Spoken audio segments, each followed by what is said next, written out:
20 minutes of presentation, and then we will have 10 minutes of Q&A.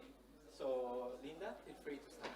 Thank you very much for the invitation, for putting the paper on the program, even though the title is unknown. Okay, so let me get started. There we are. Okay, so the title of the paper is Optimal Data Security with Redundancies. This is joint work with Rod Garrett, who's also here today. And this is very much work in progress, so the project is less than a month old, so we're very welcoming feedback, questions, and so on. Okay, so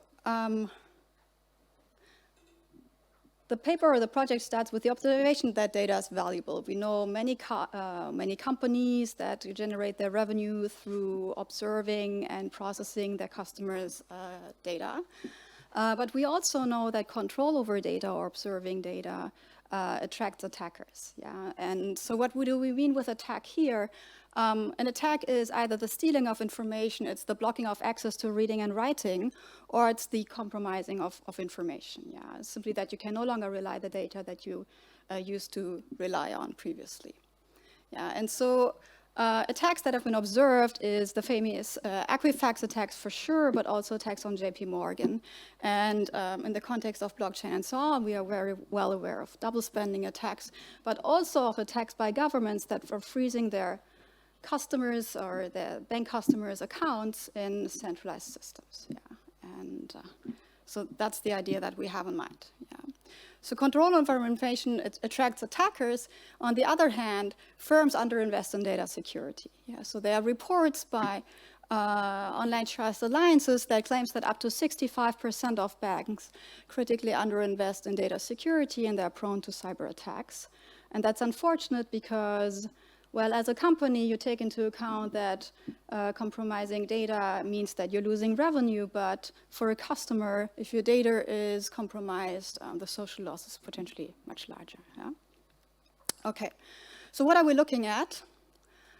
This paper tries to shed light on two dimensions that come with data security, and I should say that we are basically in this project taking an economic perspective on this computer science topic. Yeah? So data security involves two dimensions that we're discussing here today, namely on the first, how many entities observe information? Yeah, so this is about redundancy. How many backups exist there that could recover data if my own data is compromised? And the second point is how much information does each entity observe? Yeah? Do entities observe complementary information? Is there overlap in information sets? Okay, and so why does this matter from an economic perspective? Well, redundancies such as with Bitcoin, we know that miners, they are all screening the blockchain. They basically have redundant data sets, hopefully. Or with computer science, the RAID backup, redundant area of independent disks, involves the following. If you have more redundancy, then on the one hand, you have less privacy because more entities observe the same information. Yeah, and this potentially gives rise to free riding. We will see this here today, but this is also something very intuitive. On the other hand, it improves censorship resistance because if one party is attacked, then there exist other parties that observe the exact same data and can therefore jump in and essentially reestablish reliability of the ledger. Okay? So full recovery is possible if there are backups. What do we mean with data segmentation? Well, if more information is valuable, then it's also worth protecting more. Yeah? So large entities should, or entities that observe more data, they should invest more in data security. But more information is also costly to protect and potentially attracts attackers more than if you observe smaller information sets. So these are the things that we are thinking about here today. So the questions that we're trying to tackle is, how can we characterize optimal data security along the dimensions of data redundancy and data segmentation? And these two are going to interact with one another. And how can we contrast economics of these different information systems? Yeah, and so questions that you can address in this kind of framework is, should a central bank that offers a CBDC potentially, should a central bank observe all transactions out there in the economy? Should that be the case? When does observing more data imply that this data is better protected, that there's more investment in data security? So there are at least 4 literature strands that we're contributing to. There's a large literature in economics about the value of information. There is a different literature strand about incentives that are involved with attacking blockchain. There's a literature on privacy and monetizing privacy, and then there's a large computer science literature that already talks about redundancies and backups. Yeah. Okay, so I will outline a very general model, and then I will walk you through several examples and show you how private optimal investment in data security contrasts with socially optimal investment, and then we can contrast different systems against one another. Okay, so hopefully we have the time to do that. Okay, so there's a total quantity of data that we call I, so that's a compact set. And then there is a finite number of entities, N, so that's a countable number. Yeah, and you can think of these entities, they're observing chunks of information, potentially the total amount of data out there, potentially just a fraction. These information sets, they can overlap, they do not have to. Yeah, okay, so each entity, think of these entities as intermediaries, miners, a central bank, shadow banks, and so on. Each entity I,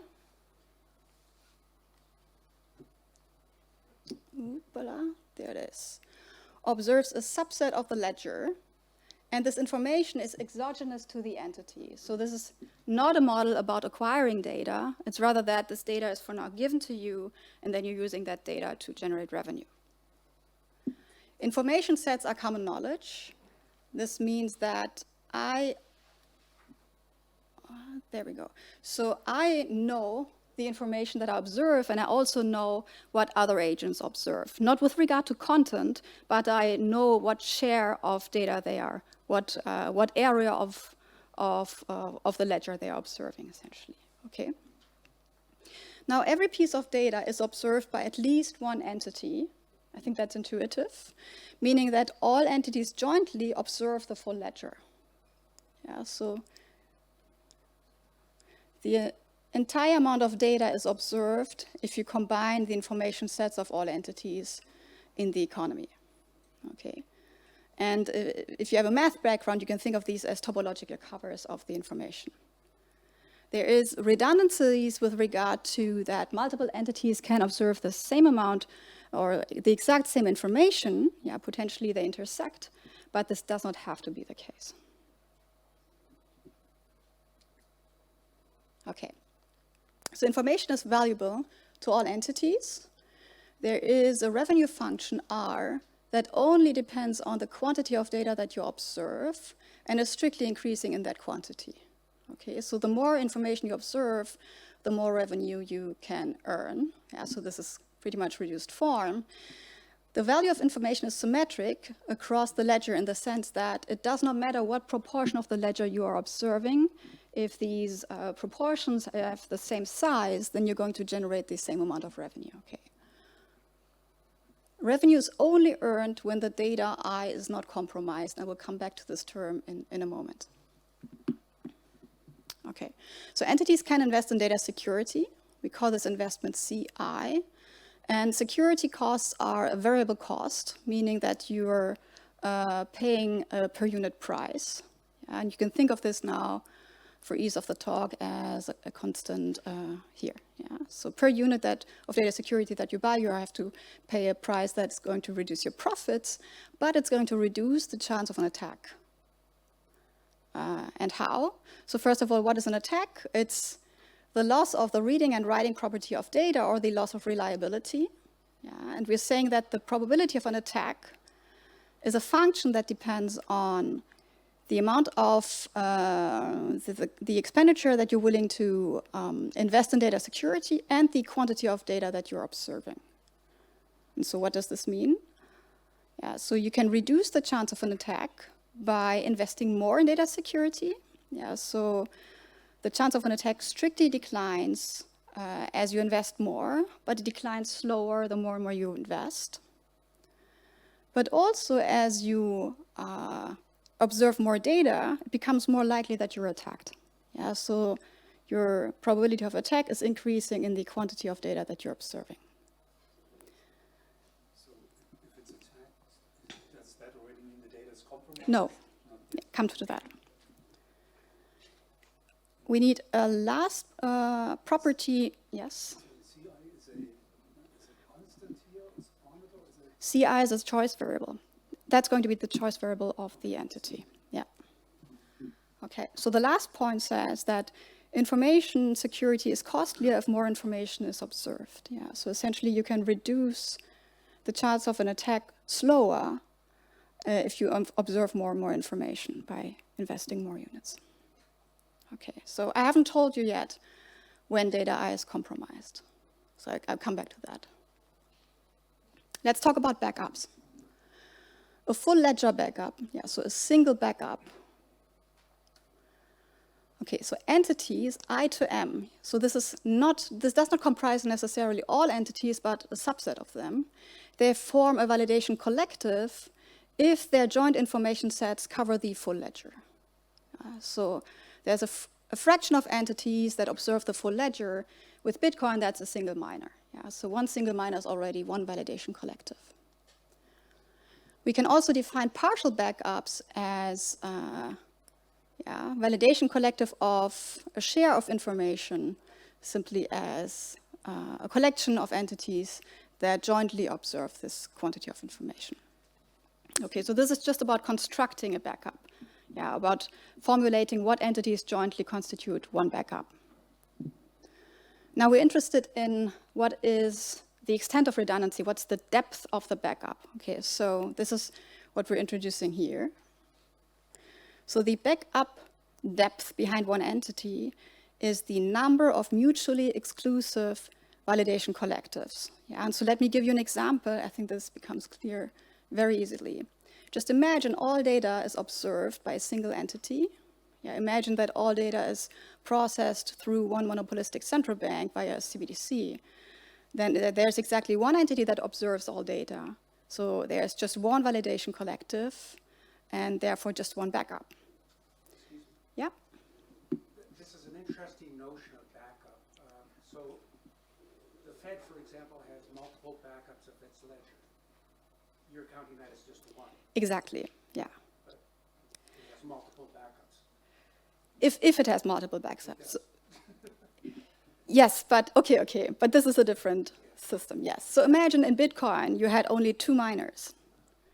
They each observe the ledger in full, so there are 2 backups. Okay, with 2 miners, there are 2 backups. What about this case? All information is observed by A, B, and C jointly, but information observed by A is uniquely observed, and B and C mutually serve as a backup. Only on that information part here. Therefore, for the total ledger, there's just one backup. Yes? Okay. So,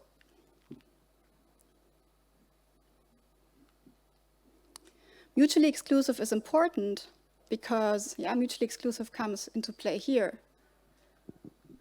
For a full backup, you could create a full backup via A and B or A and C.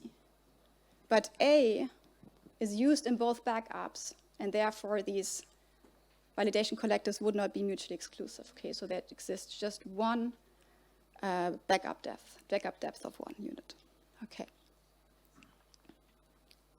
Okay, so we make one strong assumption, namely revenue only depends, so is independent of the number of backups of data I. Okay, so there's no competition on information here.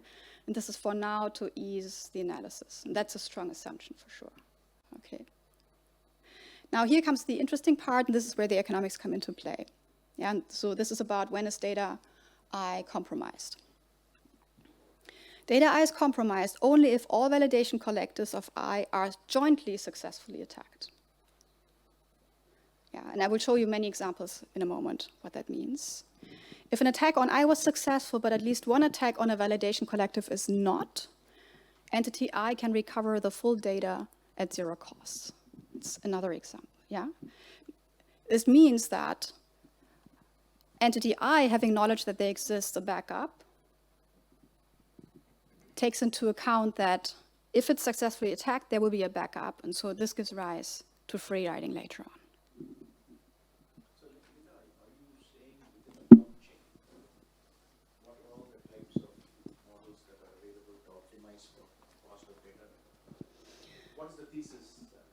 we are comparing essentially versions of blockchain to centralized systems or semi-centralized systems. Got it. Thanks. Okay, so I walked you through these examples already. Let's think about this here. Yeah, so what do these two examples have in common? Here, A and B observe the full ledger. There are exactly 2 backups. Here, A and B observe less. They observe just 2/3 of the ledger. Yeah, so we're assuming here they observe 2/3. But nevertheless, there exist exactly 2 backups of the ledger, but in a segmented way. Yeah. If A fails or is attacked, and B and C remain active, then the full ledger can be recovered. Likewise, if B is attacked, C and A can recover, and if C is attacked, A and B can recover. Okay, so this is the idea of information segmentation. Here, between these 2 examples, we keep the number of covers constant, but each entity observes less, and this is going to change incentives of A and B to protect their data. Yeah. Because then less revenue is generated, because less data is observed, but as less information is observed, the chance of an attack also declines. Okay. When you say recover, what do you mean? There's another party out there on the moon that has to observe the data? So in, Not part of the ABNC, or is it? What's recover? what's a cover? What is to recover the data? There's another party who has to observe the data? Yeah, and it will give you the data for free. That's an assumption. Yeah. It will be available and give you the data for free if it's not successfully attacked. So what you're suggesting, Linda, is that in a blockchain, right, one of the nodes would be an observing node, so and the other would be a transaction node. So these relationships, you're showing how these relationships can work inside. In blockchain, so if you have one miner that gets attacked and starts mining untruthfully, there exist other miners that can correct that. Yes. Yeah, and so with blockchain, you need additional assumptions on that because the quantity of miners that are truthful have to be sufficiently large. Yeah, Okay. so it's not a perfect version of blockchain here. Yeah, it's And just, even if it is proof of work or proof of stake or whatever, this still applies, or is it more proof of work? Because on the proof of stake, it kind of validates what you're saying, which is that the transactions, everybody doesn't do everything, right? So it's nevertheless also just a version of proof of stake. Yeah. Right, So you need assumptions with proof of stake and proof of work. You need assumptions on not only the number of backups, but also about, for instance, the distribution of tokens across entities. And Yes. within the same blockchain, the recovery will happen on a node, is what you're saying. So it's not a person outside the blockchain, correct? It's within the blockchain. So here it would be a miner within the blockchain. Right, Yes. right. Yes. Yes. Okay. Okay. Thank you. Yes. In the blockchain context, what you are describing is like sharding. Like sharding. Sharding. You can take a blockchain and split it in different histories, so that would be like sharding. Forking. No, sharding. We can talk about it after, but Yes. it's like sharding. Okay. Just to make sure, I have 12 minutes left, right? Let me start with the analysis. Okay. So I'm going to walk you through several examples and then hopefully have the time to cross-compare. Okay, so we start with, so what is specific about this example is A, B, and C observe the same amount of data, but B and C mutually serve as a backup on their information sets. A uniquely observes its data, there's no backup. Yeah, if A successfully gets attacked, A loses its data, or data is compromised and therefore loses its revenue. The profit to A is therefore the chance that A is not successfully attacked times revenue that's generated on information set AI, less the cost investment or expenditure for data security per unit cost. Yeah, how do B and C optimize differently? Well, the chance of an attack is the chance that their data is compromised is the chance that B and C jointly are successfully attacked, okay? And therefore, the equilibrium conditions differ. There's a unique expenditure for A, and there's a unique symmetric expenditure for B and C, but that's not necessarily the unique equilibrium, okay? So in equilibrium, A is always going to invest more in data security because B and C are going to free ride on one another. That holds in every private equilibrium. Yeah, and so in the unique symmetric equilibrium, we can pin down expenditures. Now, what about the social planner? Okay, so the social planner maximizes joint profits, but additionally takes into account that if A's data is compromised, there's a social loss to the customers of A. And likewise, if B and C is compromised, there's a loss to customers of B and C. Okay, and we can show that in the social optimum, all parties underinvest, so social expenditure should be larger, but the ranking is the same. Yeah, so nevertheless, also in the social solution, A should always invest more than B and C because there's no backup to A. How about something like DLT? So you have now 3 entities that observe the full ledger. Yeah, so each entity observes more information, therefore there is more revenue here, potentially more expenditure. Also, the chance of an attack in particular has changed. Yeah, so when is the data compromised? That's only the case if A and B and C jointly are attacked successfully. Okay, and so you can show that in the unique equilibrium, in the unique symmetric equilibrium, expenditure is pinned down this kind of way. Yeah, and so remember that we are going to compare these equilibria against one another. So the left-hand side here is going to be interesting in a moment. Okay, and there's a condition for the symmetric equilibrium to be unique, but okay. Also in the case of DLT, you can show that the social planner would always invest more. Yeah, so there's underinvestment by all parties. And there's a unique symmetric equilibrium that is pinned down through this condition. Yeah, and so the social planner additionally takes into account the social loss of information. Okay, so that's the case of DLT.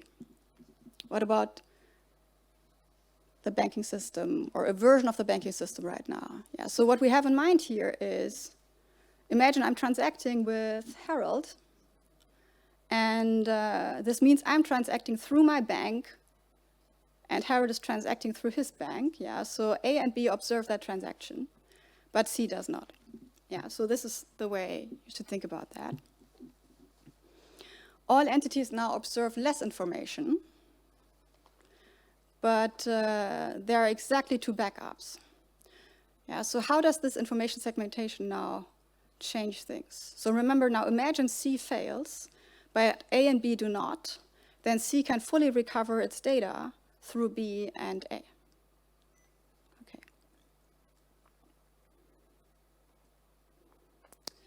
So what are profits to A? A will have its data compromised if either A and B fails or A and C. Okay, and so you see that the profit function changes, becomes additive here. Remember, there was a product in the case of DLT, and you know, segmentation generates a sum. So in that case, we can again obtain a unique subparametric equilibrium, and the level is given in this kind of way, and we're generating this fraction 1/2 here on the right-hand side. Yeah, and so it will be interesting in a moment. Okay, and so there's a condition for the social optimum, and I will not stress that too much, except for with double covers again, there's underinvestment in the social optimum, and we can characterize these social equilibrium. So let's compare systems across one another. Yeah, let's imagine a version of FedWire. Yeah, so there is now a version of a central bank that observes all transactions. We are essentially adding one validation collective, one backup to the previous case.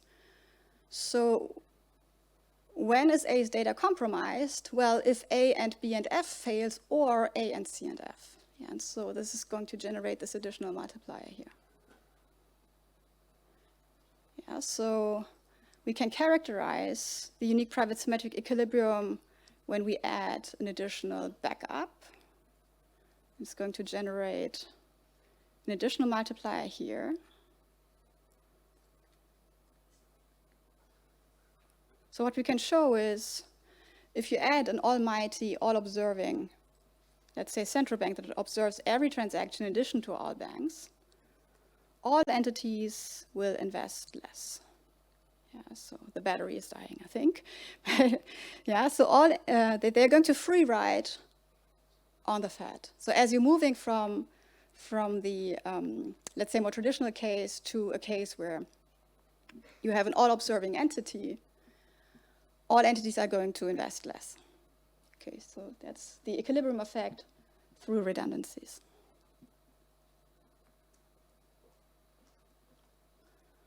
Okay, so how about data segmentation? So in that case, suppose FedWire is completely safe, nobody can attack it, like then nobody would invest in data security anymore, but it's also good because attacks could no longer be successful, right? So there's an interesting question whether introducing FedWire in this circumstance that may be very resistant to attack would be a good idea or not. If you assume that the chance of an attack can be brought to zero, if you make that assumption. I have also a quick question. You're comparing these investment levels. So, like, what does it mean in the end for the total security? I mean, like, still they invest less, but there's more entities that invest in the first place. So Yes. do you also compare, do you have a notion essentially for security, I guess? Not, for this case, we're going to have a notion for security, for the other case see. not. So the project is really fresh, like weeks. I so see, we're still okay. working on that, I but see, yes, yeah. we're going to do that. Okay, Yeah, perfect, thanks. yeah. So I think something that you're, I'm in floor. Yeah, sorry. I have a quick question about the DLT case where your assumption is that for data to be compromised, all of the nodes have to be compromised, while I would think that at least 51% of the nodes need to be compromised. Yes, so very good. That's why we call it like DLT. So it's not DLT because with DLT you would also probably think they're going to compete to an extent that profits are zero anyway. So it will be a different kind of optimization problem, but it goes towards that direction. It's not exactly DLT. It's not a model of DLT. Okay, so let's compare these two cases here. So we're not adding a cover. We're keeping the number of, so we're not adding backups, we're keeping the number of backups constant, but we are segmenting now information. Yeah, so A and B observe less in this example than here. Yeah. So what's the trade-off when you observe less data? If you observe less data, you're generating less revenue, and therefore protecting your data becomes less important to you. Yeah, but also observing less data reduces the chance of an attack. Yeah, so in a reduced form way here. Yeah.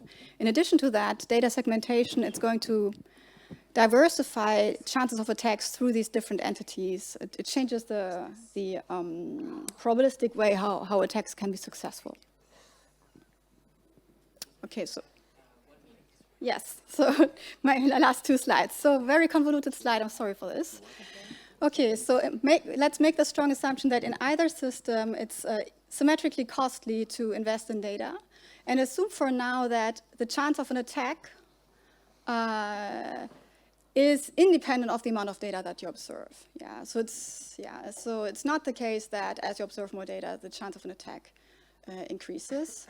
Then nevertheless, it's unclear how you could rank these two systems against one another in equilibrium. Yeah, why? Because under the DLT case, you're generically observing more revenue, but if you observe less revenue than twice the revenue that's observed on 2/3 of the ledger, it will be the case that under DLT there's less investment than under the double cover case. But there's also a condition when the opposite holds. Yeah? And so the first case is the interesting one. Let's first talk about the other case. If under DLT investment is larger, then in fact you can show that in equilibrium, the chance of an attack under DLT will be smaller than the chance of an attack in the double cover case. Yeah, so here the chance of an attack will be smaller than here in equilibrium. But generically, depending on the revenue function, the opposite can be the case. Yeah, here. If you initially assume that information security is cheaper if less information is observed, then the case becomes even less clear-cut. Yeah, and so I'm going to stop here, just trying to motivate that generically it's not clear how to rank these different systems against one another if you take into account how data segmentation and redundancies change equilibrium investment in security. Okay, so let's wrap up. Okay, so restructuring of payment and information systems is costly and risky, and hopefully this paper contributes to a debate on how to do that. So this is an economic model of data security that features redundancies and segmentation. Redundancies cause free riding, and segmentation can but does not have to improve security in a system. And again, this is work in progress, but I'm very much looking forward to your questions. Thank you.